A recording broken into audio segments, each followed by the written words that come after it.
शान क्या होती है, पीर की ताकत कितनी होती है, औलिया अल्लाह की अजमत कितनी बुलंद होती है। एक पीर है जिनका नाम शेख बहाउद्दीन बुखारी रहमतुल्लाह ताला अलैह।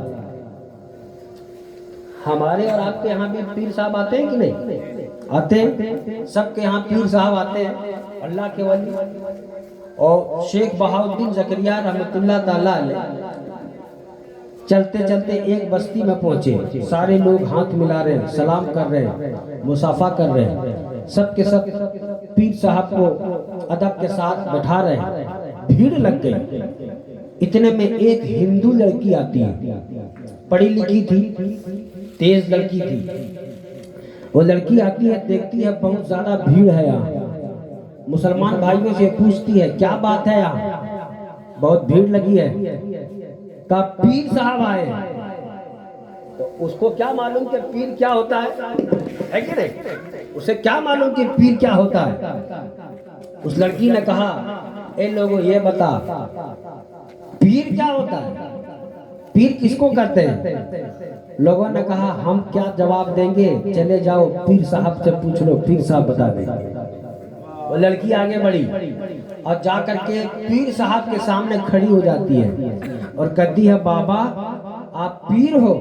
कहा हाँ अल्हम्दुलिल्लाह। का पीर का काम क्या होता है? लड़की ने कहा पीर का क्या काम होता है? पीर साहब ने कहा, बेटी पीर का काम ये होता है, अगर कोई अकीदत से मोहब्बत से किसी मुसीबत में उसका चाहने वाला पीर को पुकार लेता है तो पीर मदद के लिए पहुंच जाता है। इतना सुना ना। लड़की कहती है, बाबा ये सच है? कहा हाँ ये सच है। का मदद करते हैं? कहा हाँ। आप मदद करोगे? कहा हाँ। का मेरी भी मदद करोगे? कहा हाँ तुम्हारी भी मदद करेंगे। कहा ठीक है, आप अगर मेरी मदद करेंगे तो मैं जब भी पुकारूं आप आ जाएंगे? कहा हाँ हाँ पुकार लेना, आ जाऊंगा।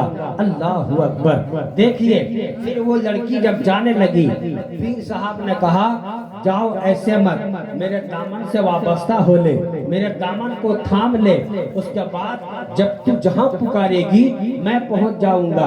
वो पीर साहब से बैत होती है, मुसलमान बन जाती है, मुरीदा बनती है और मुरीदा बनने के बाद वापस आती है। एक बादशाह के घर में रहती थी। बादशाह की बड़ी हवेली थी, बहुत बड़ी बिल्डिंग थी। बादशाह के घर में बहुत सारी औरतें काम करती थी। जब ये लड़की मुरीद बनकर के आती है, बादशाह की नजर पड़ी। देखिए मुरीद कहां से कहां, एक पीर कहां से कहां मुरीद को पहुंचा देता है। अल्लाहु अकबर। अब तक वो लड़की औरतों के नीचे काम कर रही थी, मगर जब वो पीर के दामन को थाम कर आती है, बादशाह ने तमाम औरतों का सरदार बना दिया है। अब सारी औरतों की निगरां बन जाती है। औरतों का मामला ये होता है, औरत को देखिएगा, अगर पहली बड़ी बहू है वो घर में पहली आई है, दूसरी बहू आएगी, और अगर सास दूसरी बहू को बड़ी बहू से आगे बुलाए, यानी उसका दर्जा ऊंचा कर दे, तो बड़ी वाली बहू चलेगी। या सबसे छोटी वाली जो घर में आई है उसको अगर सास सबसे ऊंचा समझने लगे तो फिर जितनी बहू होती है वो सब के सब जलने लगती है। ये औरतों की फितरत होती है, ये माँ बहनों की फितरत होती है। अगर मुझसे पहले कोई, मुझसे बाद में कोई आए, वो आगे कैसे बढ़ सकती है? वो जलने लगती है, उसे पीछा करना चाहती है। जब वो लड़की को बादशाह सबसे ऊंचा मकाम दे देता है, तब क्या होता है? औरतें देखती है, मशवरा करने लगती है, देखो देखो ये सबसे पीछे आई थी और हम लोगों का निगरान बन गई है, हम लोगों का मॉनिटर बन गई है, हम पर हुकूमत चलाती है, चलो इसे बदनाम किया जाए और इसे नीचा किया जाए। अल्लाह अकबर। औरतों ने क्या किया? सारी औरतें मिल करके बादशाह के तिजोरी से सोना चुराती है और सोना चुराने के बाद बादशाह को जब खबर होती है कि तिजोरी से सोना निकल गया है, सारी औरतों को बुलाया जाता है, सारी औरतें मिल करके उस लड़की के ऊपर इल्जाम डाल देती है, कहती है देखिए ना, इसी ने आपका सोना चुराया है। अकेली लड़की थी, एक तरफ 10 औरत हो, एक तरफ एक औरत हो, तो किसका सुना जाएगा? 10 औरतों की बात बादशाह सुन लेता है और वो कहता है इस लड़की को 7 दिन के बाद, 7 दिन के बाद छत के सबसे ऊपर वाले हिस्से पर ले जाकर धकेल दिया जाएगा और इसे मौत के नींद सुला दिया जाएगा। अल्लाहू अकबर। लड़की को बादशाह सिपाहियों के जरिया जेल में कैद करवा देता है। जब लड़की जेल में चली जाती है, एक दिन गुजर जाता है, कोई मदद नहीं है, दूसरा दिन गुजर जाता है, कोई मदद नहीं है, तीसरा चौथा पांचवा दिन गुजर गया, अब तक कोई मदद नहीं है, 6 दिन गुजरा, 7 दिन गुजर गए, यहाँ तक के 7 दिन की रात आ जाती है। 7 दिन गुजरने के बाद 8वीं रात हो जाती है। अब 8वां दिन सुबह उस लड़की को सबसे ऊपर वाले बिल्डिंग से गिराया जाएगा।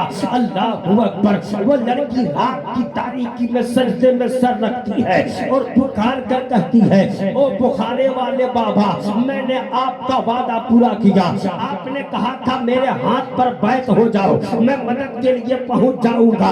ए बाबा, मैंने तो आपकी बात मानकर मुसलमान भी बन गई है, मैंने तो कलमा भी पढ़ लिया है, आपकी बात माना है, मैंने आपका वादा पूरा कर दिया है, लेकिन एक मेरे बाबा, आपने कहा था मुसीबत में रहोगी तो याद करना, मैं मदद के लिए आ जाऊंगा। ए बाबा, कल सुबह मेरी मौत होने वाली है, सबसे ऊपर वाले छत से मुझे गिराया जाएगा। ए बाबा, कहाँ हो बुखारा वाले, मेरे करीब आकर मुझे बचा ले। अल्लाहू अकबर। लड़की रोती जा रही है, चीखती जा रही है, चिल्लाती जा रही है, मगर कोई मदद करने वाला नहीं है। रात गुजर जाती है, सुबह हो जाती है, सिपाहियों ने उस लड़की का हाथ को बांधा है और ले जाकर छत के ऊपर खड़ा किया है। अब 5 मिनट बाकी है, बादशाह वक्त देख रहा है, वजीर वक्त देख रहे हैं, सिपाही वक्त देख रहे हैं, सारे लोग लड़की को देख रहे हैं। लड़की आहो फगा कर रही है, लड़की रोती जा रही है, वो बच्ची चीखती जा रही है, कहती जा रही है, ए मेरे बाबा, अब तो 5 मिनट बाकी है, अब आप कब आओगे, अब मेरी मौत होने वाली है, कसम खुदा की। 1 मिनट बच जाता है, लड़की पुकार रही है, लेकिन अभी तक मदद नहीं हुई है, अभी तक किसी ने बचाया नहीं है। जब वक्त खत्म हो जाता है, बादशाह कहता है, लड़की के आंख पर पट्टी बांध दो, लड़की के दोनों पांव बांध दो, लड़की के दोनों हाथ पीछे करके बांध दो। सिपाहियों ने हाथ को बांध दिया है, सिपाहियों ने पांव को बांध दिया है, आंखों पे पट्टी बांध दिया है। अब सिपाहियों को हुक्म होता है, लड़की को उस ऊंचे बिल्डिंग से गिराया जाए। जब सिपाहियों ने धक्का मारा था, लड़की कहती है, ए बाबा, अब तो मदद करो। जब लड़की नीचे आ रही थी, आंख में पट्टी बंदी थी, आंख बंद थी, ऊपर से जब लड़की चली थी, कोई मदद करने वाला नहीं था, मगर जब नीचे में आई है तो क्या देखती है, किसी बुजुर्ग ने हाथ में उठा के थाम रखा। सुभान अल्लाह। नारे तकबीर, नारे तकबीर, नारे रिसालत, नारे रिसालत। बस्ती बस्ती फूल फूल, या रसूल या रसूल। बस्ती बस्ती फूल फूल, बस्ती बस्ती फूल फूल। इल्म का दरिया ताजू सरिया, इल्म का दरिया ताजू सरिया। लड़की आँख खोलती है, जब लड़की आँख खोल कर देखती है, सामने वही बाबा है, सामने वही बाबा। बाबा आने में देर कर दी गई, कब से पुकार रही थी, अब तक कहाँ रह गए थे, मैं कितना रो रही थी, मुझे कोई बचाने वाला नहीं था। मैं तो जब मैं छत पर से चली थी, कोई नजर नहीं आ रहा था बचाने वाला, आप कहीं नहीं दिख रहे थे, लेकिन जब मैं छत पर से गिर रही थी, अचानक आप कहाँ से आ गए। तो वो बुखारा वाले बाबा कहते हैं,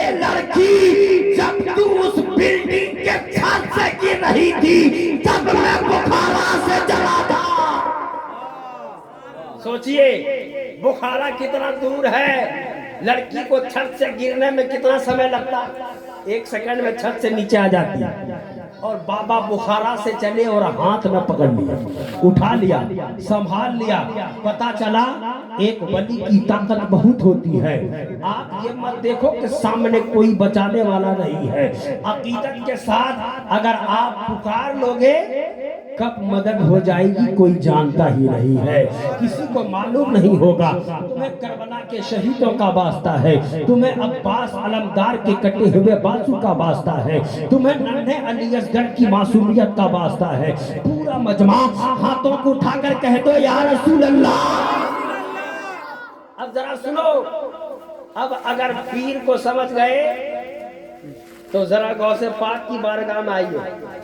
वही बड़े पीर है शेख अब्दुल कादिर जिलानी गौस पाक रज़ी अल्लाह ताला अन्हु, बड़े पीर सरकारी गौसे पाक फरमाते हैं कि अगर हर 11 तारीख को, उर्दू के हर 11 तारीख को कोई मेरा चाहने वाला अपने घर में फातिहा सिर्फ कराए तो उस 11 तारीख के फातिहा के वजह से उसके घर में इतनी बरकत होगी कि कभी गरीबी आएगी ही नहीं, कभी मुसीबत आएगी ही नहीं। इसलिए इमाम साहब बैठे हुए हैं, इमाम साहब से जाकर के पूछा कीजिए कि उर्दू की 11 तारीख कब है, और हर 11 तारीख को गौस पाक के नाम से फातिहा दिलाइए। गौस पाक फरमाते हैं कि मेरा मुरीद ये जरूरी नहीं है, और वलियों के पास जाकर के आपको मुरीद होना होगा, लेकिन गौसे पाक को अल्लाह ने वो ताकत और वो शान अता किया है। गौस पाक फरमाते हैं कयामत तक जो मुझे पीर मानेगा मैं उसे मुरीद कहता हूँ। इसलिए इमाम साहब के पास जाया कीजिए। इमाम साहब को छोटे मोटे इंसान मत समझिए, और कभी भी ये मत सोचिए कि ये तो हाफिज साहब है या मौलवी साहब। नहीं, आपको मालूम है कयामत में नबी फरमाते हैं हजरत, कयामत में सारी चीजें फना हो जाएंगी, सारी चीजें फना हो जाएंगी, लेकिन अल्लाह मायागंज की मस्जिद को या पूरी दुनिया में जहां भी मस्जिद बनी है, हर मस्जिद को अल्लाह उठा लेगा, हर मस्जिद को उठा लेगा। और कयामत में मस्जिद को सफेद ऊँटनी की शक्ल अता करेगा, और सफेद ऊँटनी की शक्ल अता करने के बाद अल्लाह कहेगा मस्जिद से, ए ऊँटनी जन्नत में जा। ऊँटनी कहेगी मौला मैं तेरी जन्नत में जाने वाली नहीं। रब कहेगा जन्नत में जाने के लिए तो सब तरस रहे हैं, अभी तुझे मैं जन्नत में जाने के लिए कह रहा हूँ, तू कह जन्नत क्यों नहीं जा रही है। ऊँटनी कहेगी ए परवरदिगार, हमने दुनिया में देखा है जिस ऊँटनी के गले में लगाम नहीं होता है वो ऊँटनी बेकार होती है। अल्लाह तबारक को ताला, अल्लाह तबारक को ताला रहमत और नूर के लगाम ऊँटनी के गले में डाल देगा।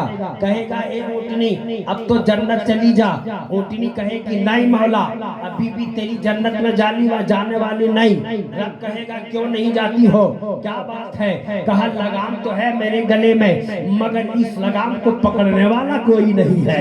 अल्लाह तबारक को ताला कहेगा मायागंज के मस्जिद में जितने आजान देने वाले थे, जोहर में जो अजान दे रहा था वो भी आ जाओ, असर में अजान देने वाला आ जाए, मगरिब में अजान देने वाला आ जाए, इशा में अजान देने वाला आ जाए। सब के सब जितने होंगे कयामत तक इस मस्जिद में जितने लोग अजान दिए होंगे सब के सब वहां पर पहुंचेंगे। मौला सब के सब हाजिर है। रब कहेगा इस ऊँटनी के गले में जो लगाम है, इस लगाम को पकड़कर जन्नत में तू भी ऊँटनी के साथ चला जा। अब ऊँटनी को खुदा कहेगा ए ऊँटनी अब तो जन्नत में चली जा। ऊँटनी कहेगी नहीं मौला अभी भी तेरी जन्नत में जाने वाली नहीं।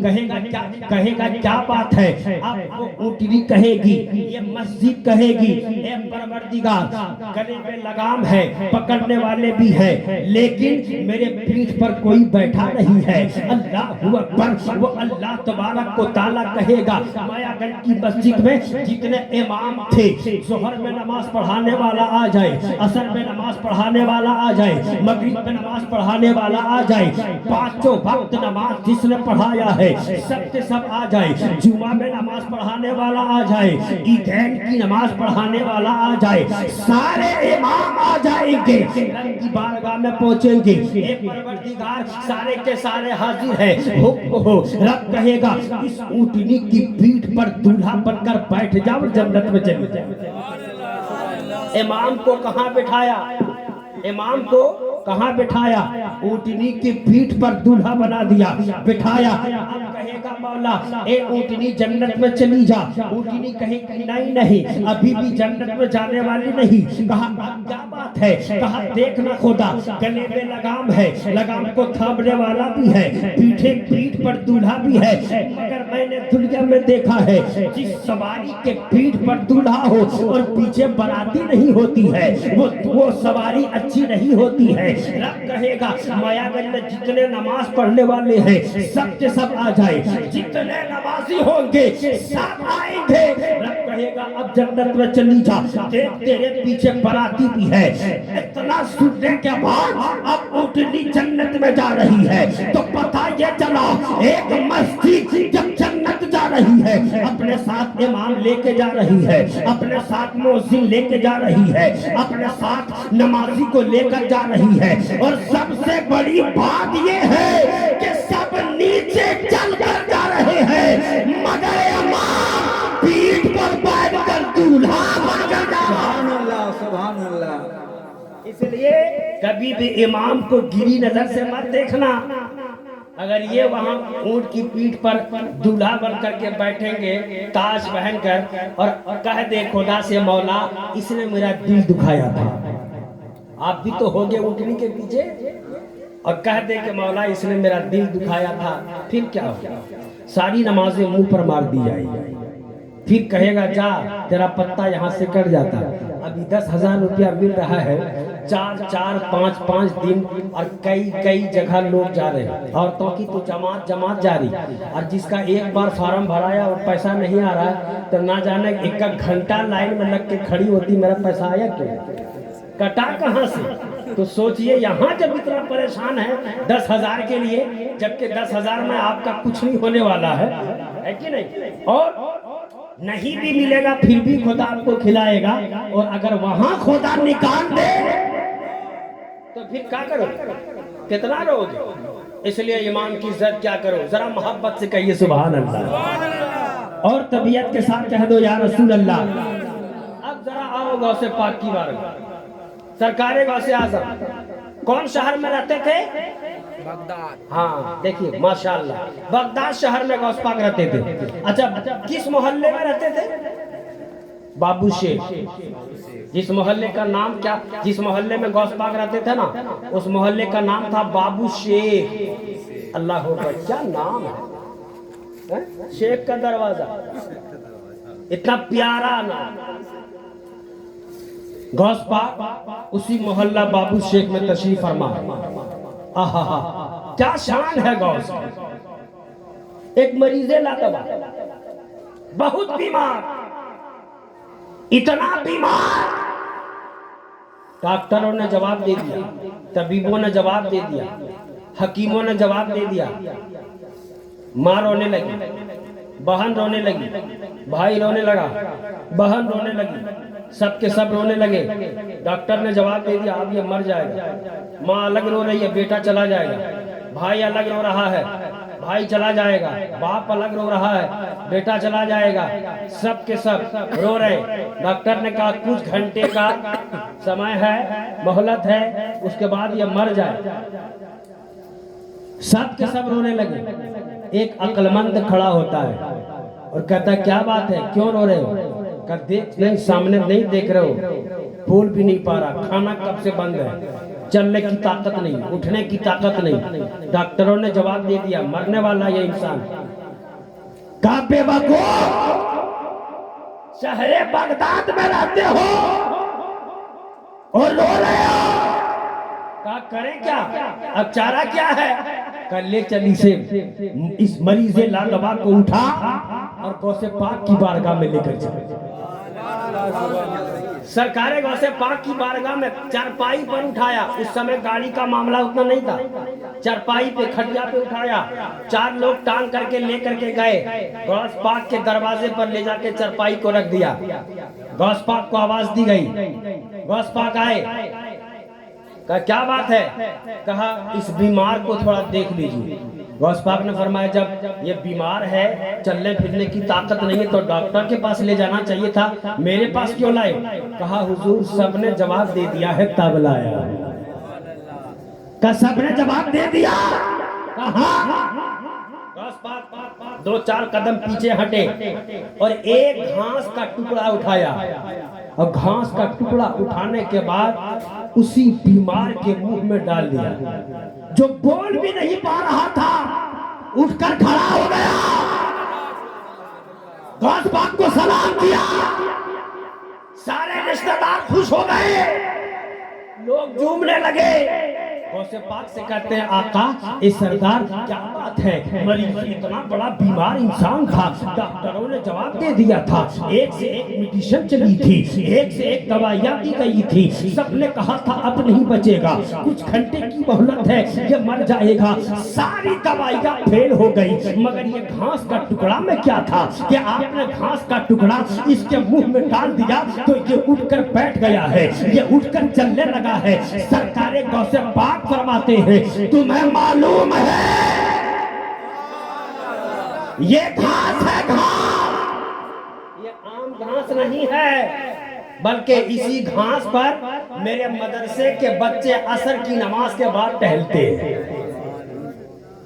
गौस पाक की शान तो दूर की बात, अरे गौसे पाक के मदरसे के बच्चे के कदम के नीचे जो घास आ जाए, उस घास में अल्लाह इतना पावर दे दे कि सारे डॉक्टर फेल और घास पावरफुल बन जाए। तो फिर गौसे पाक का आलम क्या होगा, उस आका का आलम क्या होगा, उस सरदार का आलम क्या होगा। इसीलिए तो हम कहते हैं निगाहे वली में वो तासीर देखी, बदलती हजारों की तकदीर देखी।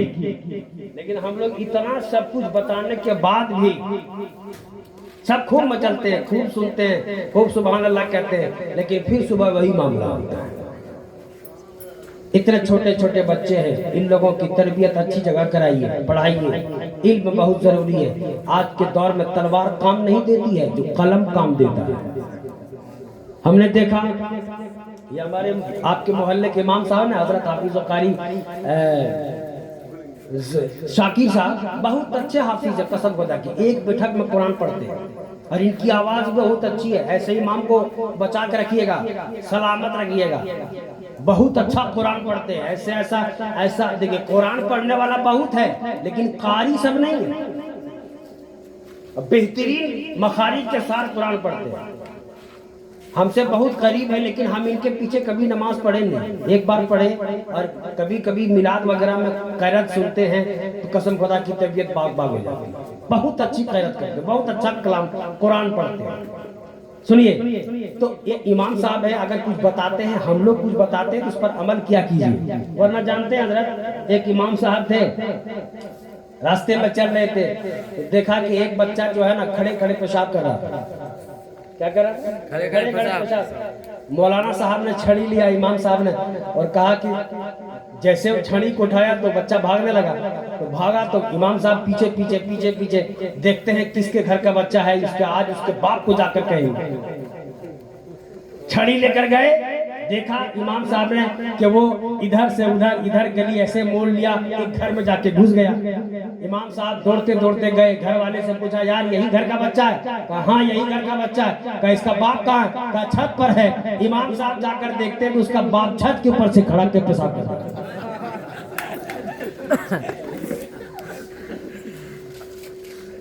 इमाम साहब हैरान कहे यार अब क्या किया जाए, बेटा से बड़ा तो बाप ही निकल गया, अब किसको कहें कि समझाओ। इसलिए ऐसा मामला नहीं होना चाहिए। हमारी तकरीर में आपको हंसना भी है ताकि आपको जागे रहना है और रोना भी है, कहीं कहीं रोना भी है।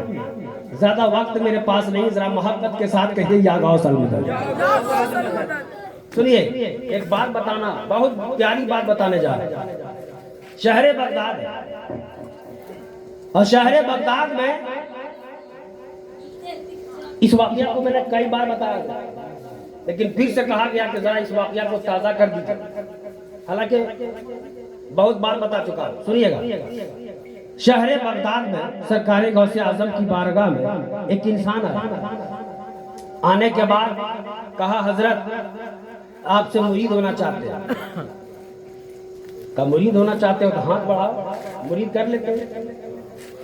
गौसे पाक ने हाथ बढ़ाया, उस इंसान ने भी हाथ बढ़ाया, तो फिर उसने अपना हाथ पीछे कर लिया। गौस पाक ने कहा कि मुरीद नहीं बनना है क्या? कहा का तो हाथ बढ़ाकर फिर पीछे काहे कर लिया? कहा हुजूर आप बहुत बड़े अल्लाह की वली है। कहा बेशक। तो कहा हुजूर आपसे मुरीद होने से पहले मेरी दो शर्तें हैं। कहा कौन कौन सी? कहा हुजूर मेरी पहली शर्त, अगर मेरी पहली शर्त ये है कि मैं झूठ बोलता नहीं। कहा पहली शर्त मेरी यह है कि मैं नमाज नहीं पढ़ता। आपसे मुरीद होने के बाद भी हम कभी भी नमाज नहीं पढ़ेंगे। गौस पाक ने कहा यार इतने बड़े वली की बारगाह में आए हो मुरीद होने के लिए और कहते हो नमाज कभी नहीं पढ़ते, मुरीद होने के बाद भी नमाज नहीं पढ़े। अच्छा दूसरी शर्त बता। तो दूसरी शर्त ये है मैं चोरी करता हूँ, आपसे मुरीद होने के बाद भी चोरी करता हूँ। अगर ये दो शर्तें मेरी आपको मंजूर है तो हम मुरीद हो लेंगे। सरकार को पाक कहते हैं ला हौला वला कुव्वता इल्ला बिल्लाहिल अलिय्यिल अज़ीम। बड़ा बड़ा गुनाह करते हो और कहते हो मंजूर है, कभी मंजूर नहीं है। कहा हुजूर सबको अपने सीने से लगा लिया है, आपके दर पर कोई आता है तो खाली नहीं जाता है, जरा इस गरीब को भी अपने सीने से लगा लीजिए, मौका दीजिए, मेरे पास मजबूरी है। मन्नतें करने लगा। अल्लाह अकबर। गौसे पाक फरमाते हैं ठीक है तुम्हारी दो शर्तें हैं ना मंजूर है, लेकिन मेरी भी एक शर्त है। सुभान अल्लाह। कहा बोलिए ना। गौस पाक कहते हैं ठीक है मेरे से मुरीद होने के बाद तू नमाज नहीं पढ़ना कोई बात नहीं, चोरी भी करते रहना कोई बात नहीं, लेकिन मेरी शर्त यह है कि जब जहां भी रहो, जिस जगह भी रहो, अजान का वक्त हो जाएगा तो अजान दे दो। कहिए सुभान अल्लाह। इसने सोचा खाली अजान तो देना है, नमाज तो पढ़ना नहीं है, चोरी करते रहना है। आसान समझा, मुरीद हुआ, वहां से चला, घर आया। जैसे ही घर आया असर की नमाज का वक्त हो गया, दरवाजे पर खड़े खड़े अजान देने लगा। घर में बीवी की सुन करके दौड़ के आती है, कौन अजान दे रहा है यार, क्या बात है? जैसे देखा मेरा शोहर कहीं चोर को क्या हो गया है? भाई चोर कहां से ईमान ले आया? रोज तो चोरी करता था, आज अजान। बीवी चुपचाप से सुनती रही। अजान से जब फारिग हुआ कहा क्या बात है मियाँ आज अजान दे रहे हो, क्या करना है? कहा नहीं तुमको नहीं मालूम, बहुत बड़े इंसान से कंप्रोमाइज की है, अगर अजान नहीं दिया तो वो पकड़ लेंगे, बहुत बड़ी नजर है उनकी। कहा किससे? कहा गौसे पाक से, सैयदना अबू कादिर जिलानी से वादा किया है। चुप रहो तुम, हमको अजान देने दो, नमाज नहीं पढ़ना है। एक दिन दिया, 2 दिन दिया, 3 दिन दिया, 4 दिन दिया। बीवी सुनते सुनते थक गई, ये क्या हो गया है? अजान पे अजान, अजान पे अजान, अजान देता है नमाज तो पढ़ता नहीं, अजान देता पलंग पे आके सो जाता है, खटिए पे आके सो जाता है। एक दिन बीवी भी गुस्से में आती है, कहती है मियाँ पागल तो नहीं हो गए, ये अजान पे अजान, अजान पे अजान छोड़िए, घर में कुछ खाने को नहीं है, चोरी नहीं करना। उसने कहा ए मेरी बीवी, मैं 4 दिन से यही सोच रहा हूं कि कौन सा टाइम में चोरी करने जाऊं जब अजान का टाइम है। उसने सोचा, बीवी ने कहा कि अभी तक सोच नहीं सके। कहा सोचे तो हैं। कब? का ईशा के बाद बहुत लंबा टाइम मिलता है, इसमें अजान का वक्त जल्दी नहीं होगा, इसी में निकलते। लाओ झोला। बीवी झोला देती है, झोला बगल में दबाया, रस्सी लिया, रात में निकला। बगदाद शहर है यार, ऐसा वैसा शहर नहीं, रईसों का मकान था। हम लोगों के यहाँ अगर कोई गरीब आ जाए, फकीर आ जाए ना, तो चेहरा देखते हैं, दरवाजे से पहले खिड़की से झांक के देखते हैं कौन कौन आया है मांगने वाला। कल जो आया था वही तो नहीं है। अगर कल आया है तो दरवाजा नहीं खोलना, बच्चा को कहता कि दरवाजा नहीं खोलना। और अगर पहली बार कोई भीख मांगने आया है तो 10 टका देगा या 5 टका देगा तो फकीर का मुंह देखेगा, हमरे लिए दुआ किया कि नहीं। अगर फकीर ने कहा दिया कि अल्लाह आपकी रोजी रोटी में बरकत दे, तब तुम देने वाला पूरा खुश है। और अगर नहीं दिया तो पहचान लेता है, चेहरा याद रखना, अगर आएगा तो दोबारा देना नहीं है। लेकिन गौसे पाक का वो शहर तारीख में आता है कि गौसे पाक के दरवाजे पर अगर कोई मांगने वाला आता था तो एक नहीं आता था, लाइनें लगी रहती थी। और सुबह से लेकर शाम तक गौसे पाक सबको देते थे। तो 10-5 नहीं बन के चांदी के सिक्के ऐसे हाथ से उठाते थे और भर भर के देते थे। इतने बड़े सखीर, ऐसा शहर बगदाद था, रईसों का मकान था। वो निकला, रात की तारीकी है, एक बहुत बड़ी बिल्डिंग के पास पहुंचा, रस्सी को फेंका, छत के ऊपर चढ़ा, छत से आंगन में आया। आंगन में आया तो क्या देखता है कि घर के सारे लोग सोए हैं और अलमारी का ताला खुला हुआ है। इसने सोचा यार बड़े पीर से तो मुरीद होने के बाद आज तो मजा आ रहा है? मकान भी अच्छा मिल गया, सब सोए भी और अलमारी का ताला भी खुला हुआ। अलमारी का ताला खुला हुआ था, खोला, हीरे जवाहरात सोने चांदी सब कुछ देखा तो पागल हो गया। धीरे धीरे उठा के सब अपने झोले में भरता गया और सामान भरने में इतना मशगूल हो गया कि उसको पता ही नहीं चला कि कब वक्त गुजर गया। सामान उठाया, झोले को उठाया, जैसे ही आंगन में आया घड़ी पे नजर पड़ी, देखता है कि फजर की अजान का वक्त हो गया है। झोला रखा और उसी जगह अजान देने लगा। अजान दिया तो अजान की आवाज सुनने के बाद सारे घर वाले जाग गए। सबने कहा कि अरे यार लगता है बहुत बड़ा अल्लाह का वली आया है। जब तक अजान दे रहे हैं तब तक वजू बना लेते हैं, आज इसी के पीछे नमाज पढ़ेंगे, आज इसी के पीछे नमाज पढ़ेंगे। अब होता तो क्या करता वो बेचारा, जब अजान देकर के फारिग हुआ तो क्या देखता है कि एक साथ नमाजी पीछे खड़े हैं। का क्या बात है, काहे खड़े हैं आप? का नमाज पढ़ना है, आप नमाज पढ़ाइए ना। का नहीं मैं कोई इमाम नहीं हूँ। क्या कहा? कोई इमाम नहीं का? कैसे नहीं आप इमाम है? आप अल्लाह के वली है, बहुत बड़े आलिम है। इतनी रात को कोई दूसरे के घर में अजान देके उठाता है, आपने अजान देकर उठाया, आपके पीछे नमाज पढ़ना। कहा नहीं हम कोई अल्लाह का वली नहीं, कोई मुफ्ती नहीं, कोई आलिम नहीं, हम तो चोर हैं, चोर। कहा कैसे मानेंगे? कहा झोला देखो ना। कहा झोला उड़ा नहीं देखना, आज आपके पीछे नमाज पढ़ना। मरता क्या नहीं करता। कहा ठीक है तो सब बैठिए, तकबीर कहिए, अब नमाज पढ़ा। इधर तकबीर कहने लगे, इधर तकबीर होने लगी, उधर गौसे पाक अपने खानका में मुस्कुरा रहे हैं। मुरीदों ने कहा हुजूर क्या बात है, आज आप मुस्कुरा रहे हैं? कहा सुनो, उसकी 2 मान के मैं नहीं फंसा, वो मेरी 1 मान के फंस गया। कहा क्या हुआ हुजूर? कहा वही 4-5 दिन पहले जो आया था ना, जो कह रहा था कि चोरी करते हैं कभी नहीं छोड़ेंगे, नमाज नहीं पढ़ते कभी नमाज नहीं, आज वो चोरी भी छोड़ेगा, नमाज भी पढ़ाएगा। क्या सरकार को सर नमाज पढ़ाया। नमाज पढ़ाने के बाद जैसे ही फारिग होता है, दिल के साथ इस जुमले को सुनिएगा, अल्लाह करे मेरी बात आपके दिल में उतर जाए। जैसे ही नमाज पढ़ करके फारिग होता है, दुआ मांगा है, खड़ा होता है, खड़ा जैसे ही होता है, कोई आता है, आने के बाद हाथ चूम रहा है, कोई पेशानी को चूम रहा है, कोई दामन को चूम रहा है, कोई तलवे को चूम रहा है, कोई कह रहा है बहुत बड़ा आलिम आया है, कोई कह रहा था बहुत बड़ा मुफ्ती आया है, कोई कह रहा था बहुत बड़ा अल्लाह का वली आया है, कोई हाथ को चूम रहा था। अल्लाह अकबर। जब उस चोर ने देखा कि सब हाथ चूम रहे हैं तो उसी जगह गौसे पाक की तरफ अपना चेहरा उठा के कहता है, ए बड़े पीर अब्दुल कादिर जिलानी, आपको मान लिया। अरे एक वक्त की नमाज को पढ़ा है तो पूरा घर वाला हाथ चूम रहा है। अगर 5 वक्त नमाज पढ़ता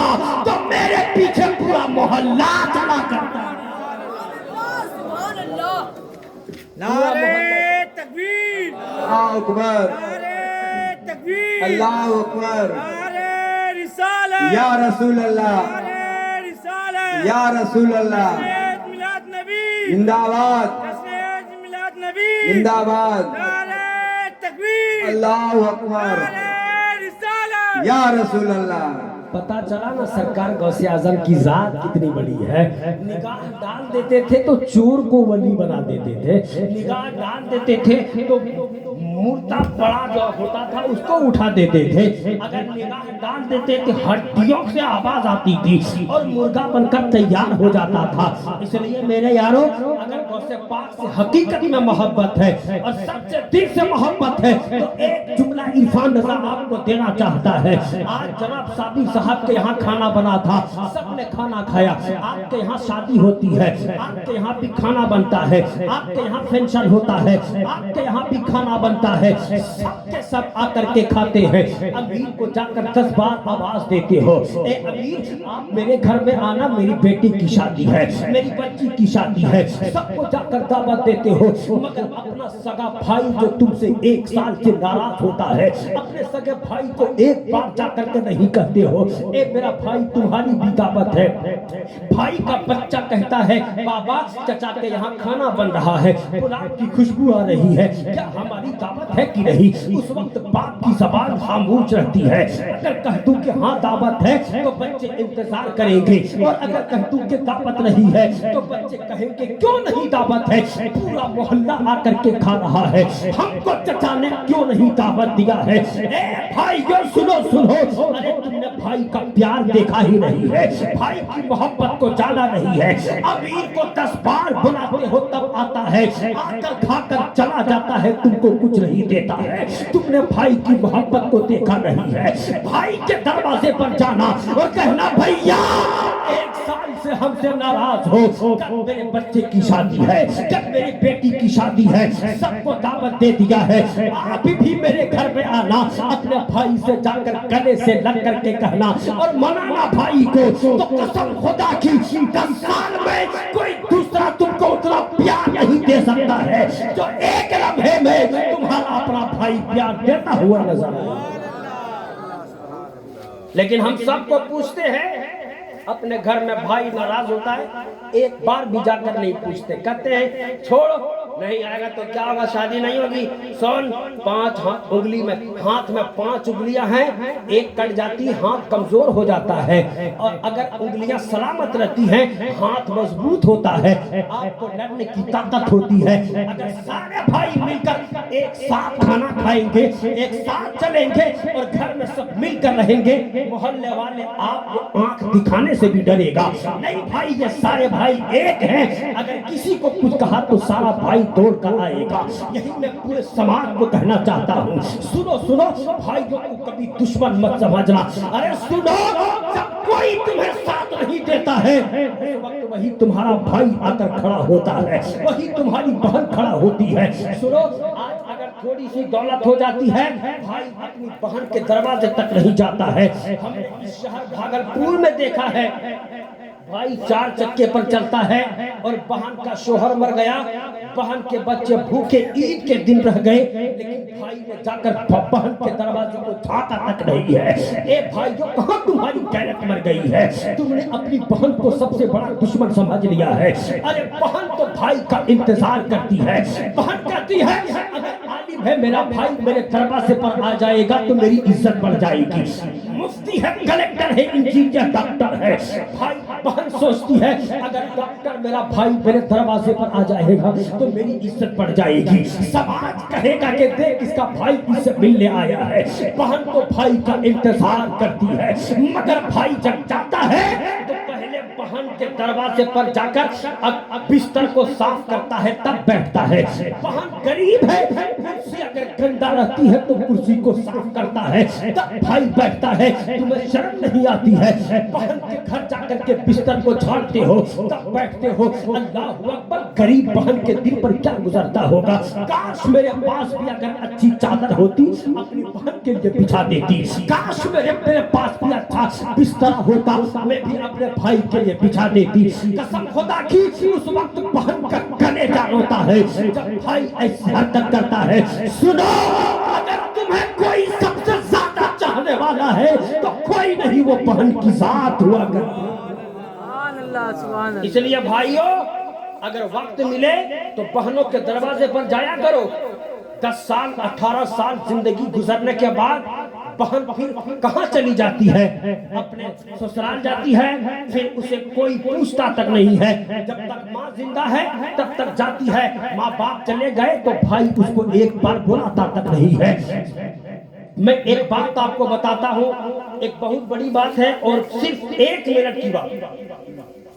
एक बहन थी जो बहुत गरीब थी, उसने अपने भाई को फोन किया, कहा भाई मेरे बच्चे स्कूल में पढ़ते हैं, देख बहन का प्यार कितना होता है भाई से। कहा मेरे बच्चे स्कूल में पढ़ते हैं, 5 महीने हो गए, फीस नहीं दिया है।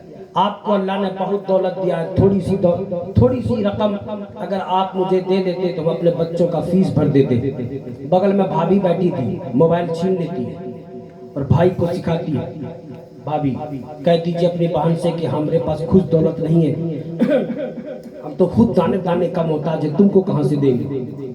अल्लाह अकबर। भाई ना आओ देखा ना ताओ, मोबाइल में बहन को कह दिया कि नहीं तेरी मदद हम नहीं कर सकते, मेरे पास तो दाने दाने का मोहताज, मेरे पास खाने को भी नहीं है, जबकि दौलत बहुत थी।